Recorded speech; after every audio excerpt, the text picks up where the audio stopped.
Welcome back to the Quantum Guide Show. Today, in episode 158, I'm very happy to bring on a new guest, Mike Sygula. Mike Sygula is the founder of truththeory.com alternative media brand, has been publishing content since 2010.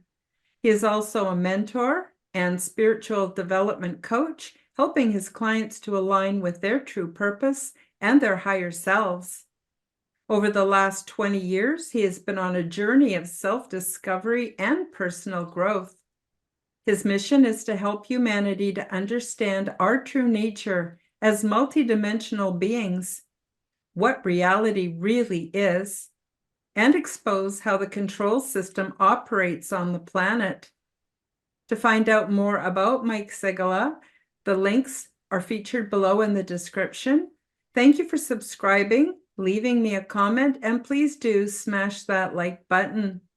Today we will hear about Mike's interesting journey. Hello, Mike. Welcome to the show. How are you doing today? Hello, Karen. Thank you for the invitation. And I love your butterflies, the theme you pick normally on your show.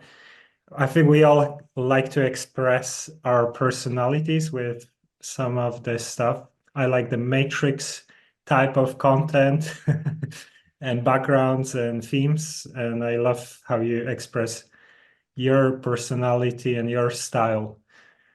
Thank you. For me, butterflies represent transformation. And ever since I had I've had different levels of spiritual awakening, and each level requires some self-discipline and commitment from my half, but it opens up a whole new world of reality. And so my life just keeps transforming and transforming and transforming. So I thought the butterfly was a good image for that. And so I'm really excited to have you on the show, and I'm very excited to hear about your journey. And I'm wondering if you want to tell myself and the viewers and the listeners, how did this all get started for you? Sure, thanks. So actually, just before we're gonna start, I think what you said about this transformation and at each level of awakening, you have to be ready for it. This is kind of how my journey went through because my awakening it started around 20 years ago, and only I feel like the last couple of years things started peaking, and every time there was a major upgrade or shift, it was like, I felt like, wow, I thought I know something before. Now I feel like I know a lot more, but also um, it was, I would not be ready for that when maybe a couple of years earlier, because I would not handle it properly, and things like that. So maybe I'm gonna give you some examples in a second, but basically, so I'm just gonna I grew up in Poland. I'm originally from Poland, but I also have British passport because I lived almost half of my life abroad, different countries. So first 20 years of my life, more or less, I didn't really have a lot of crazy experiences. I had some um, things like, for example, as a child, I remember, um, I think it was my auntie or my grandmother. I think maybe grandmother. But basically, she passed away. I didn't know about it because I was on holidays, and she appeared in my dream. And the next day, my parents told me she just passed away. So, she probably contacted me before leaving or something. But basically, I had very few of these experiences here and there for the first 20 years of my life. But then when I was 19, this was 2002, I started becoming more interested in these types of subjects like spirituality, esoteric concepts, because I intuitively understood a lot of them. So, for example, I knew how tarot cards work without ever reading anything about them, or I understood karma pretty well. Like I could see examples of karma around me and things like that. And I thought, you know, I thought this is normal. Everyone probably knows these types of things. But then I started learning that, my understanding was quite different to everyone around me. Most people didn't think about these types of things. So that started my curiosity. And I thought maybe, I had something to do with these types of subjects in my previous incarnations because I seem to understand these things and stuff like that.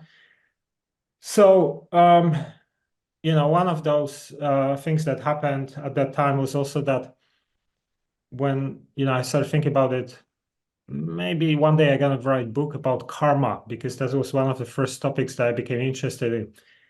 And then I had a reading, random person in the newspaper doing readings on your past lives. You give her like your whatever date of birth, and that's it. And that was 2002 or three.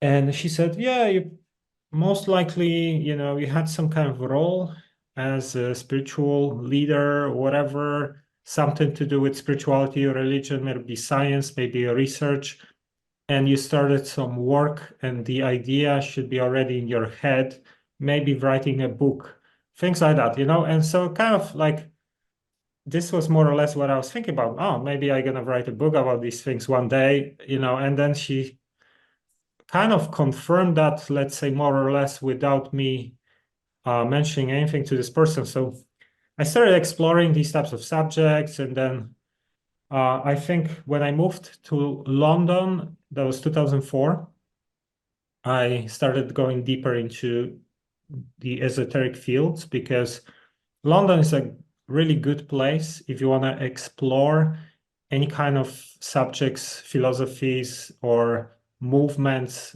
because obviously it has a lot of history of these types of movements. You can find all sorts of societies, events, and things like that.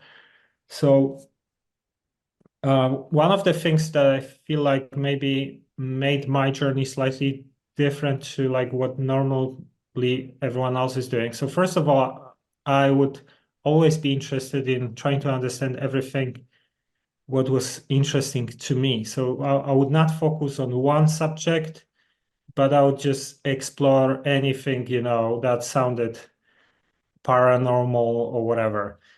Then another thing is that I always had a lot of self-discipline because I was like working since I was 11. I was heavy into sports as a teenager. So I would compete at national level in kickboxing, for example, things like that. So I always had a lot of discipline.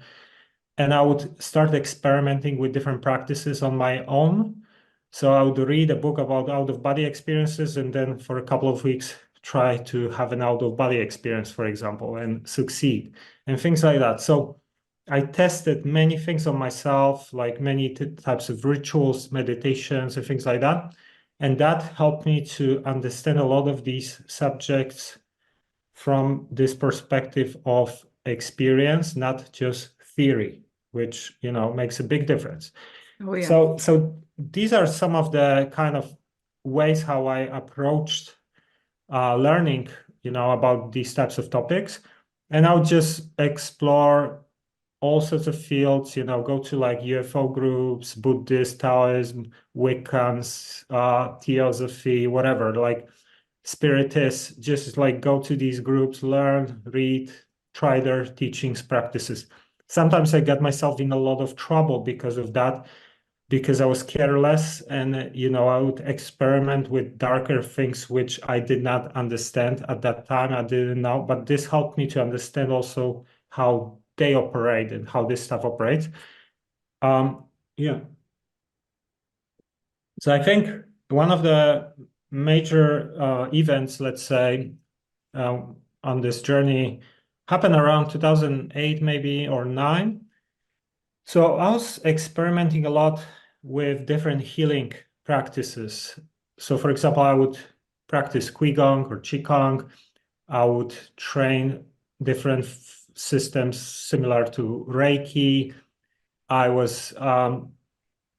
tried absent healing one time, a couple of times. So, for example, I would tried to send white lights to my mother and focus on just sending it to her. And then she was like in Poland, I was in England, so like a few thousand kilometers away, and she had a problem with her knee. And I would start warming up after half an hour of doing that, and then the same moment when I'm warming up my body, she says, "Oh, my knee is getting warmer." So I had a lot of these experiences which kind of confirmed to me that a lot of these teachings and practices are real. And then I had this experience where one night I smoked a little bit of weed, went to bed in London, and I wasn't a guy who smokes regularly, but when I was younger, I used to smoke, so I kind of understood how weed works. It wasn't like hallucination or anything.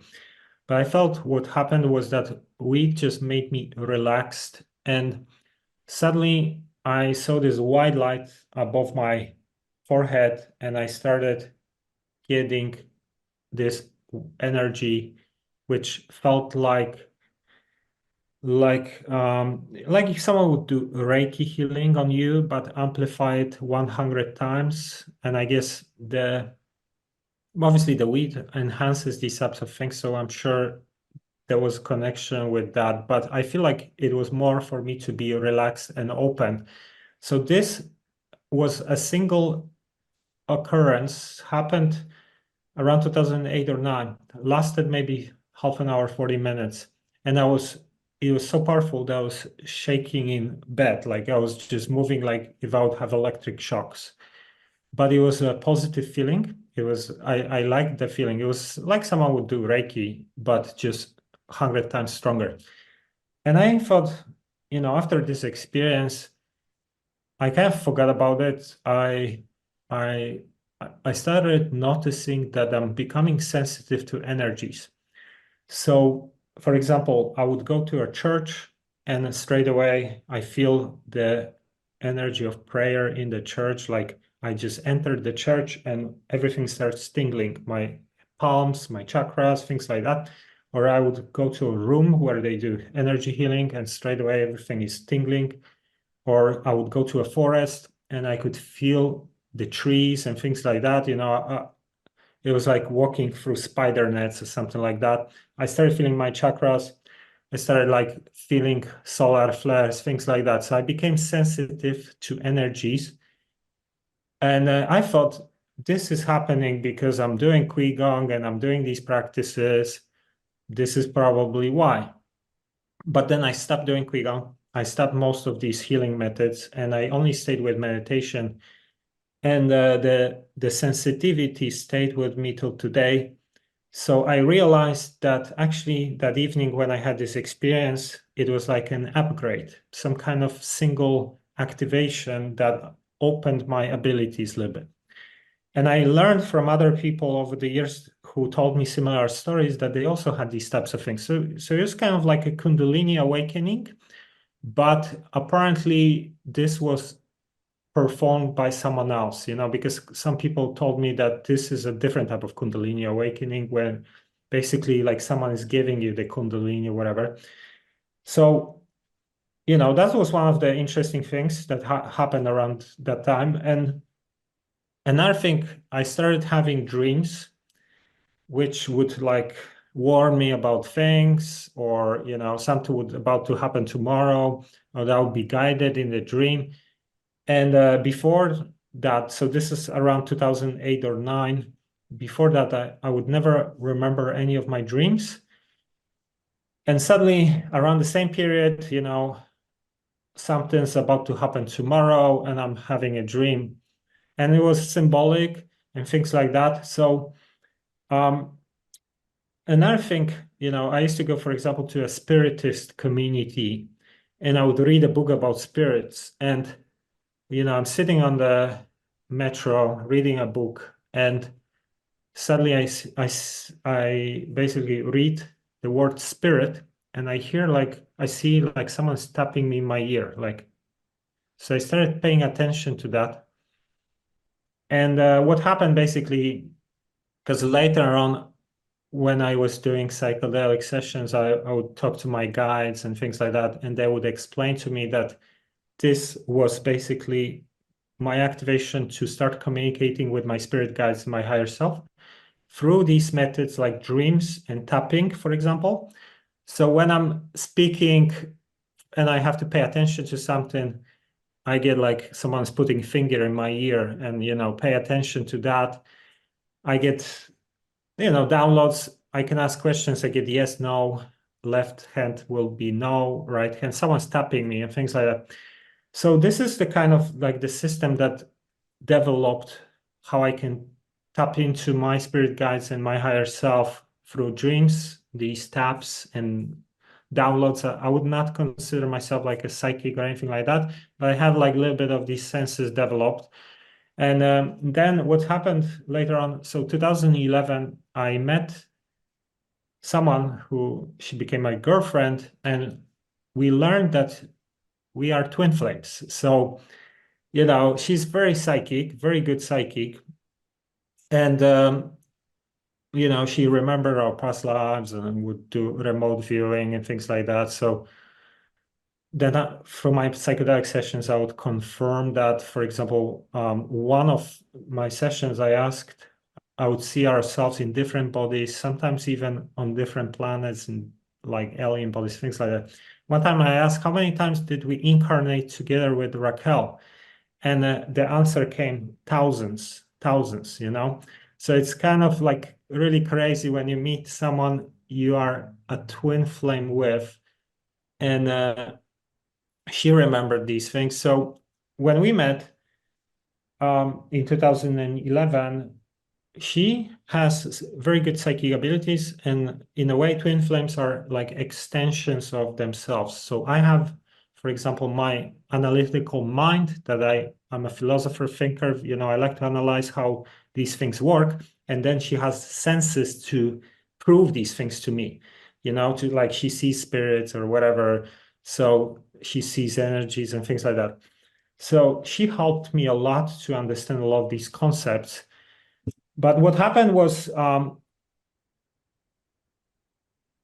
so what started happening is that when we met, after a couple of months, we were together. Around this period in the past, I used to party a lot. I was like hardcore party guy, abusing myself sometimes, and my brother as well. We were living in this big house together, me, my brother, my sister, her boyfriend, my girlfriend Raquel, and things like that. So we were living like this big house, a bunch of friends and family and stuff. And because she was super sensitive, she said, "Oh, me and my brother, we attract a lot of these negative beings, because of our past, because of these parties and all these stuff." And one time, what happened, my brother was having a lot of problems with drugs and alcohol. And one time, me and Raquel, we found him on the floor when he overdosed. And she said she saw these two shadow beings jumping and feeding of him, because she could see that. And what started happening, one time she just, after 8 months we were together, she just disappeared. And she said to me that, she got to leave me because of the entities I attract and my brother in this house. And she cannot just stay around in this space because she's so sensitive and, they keep attacking her, things like that. So I was heartbroken, and I basically she did not talk to me for another whatever 6 months or something. And I was like literally praying and to get her back. And one time I prayed, I just prayed to God. I said like I want to get her back, blah blah. I was like raised Catholic, so I had these programs and things like that.